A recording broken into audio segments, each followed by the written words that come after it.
আপনাদের বিপদের সময়ে, দুঃখের সময়ে, কষ্টের সময়ে আপনাদের পাশে এসে দাঁড়ানোর সুযোগ আমি পেয়েছি।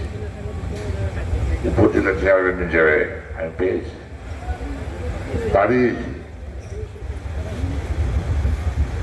আমি সেই সময়টা, সেই সুযোগটা আবার নিতে চাই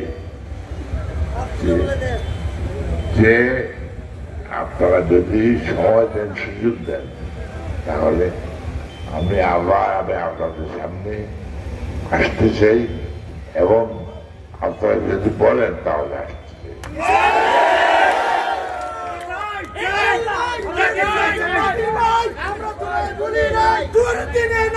আপনারা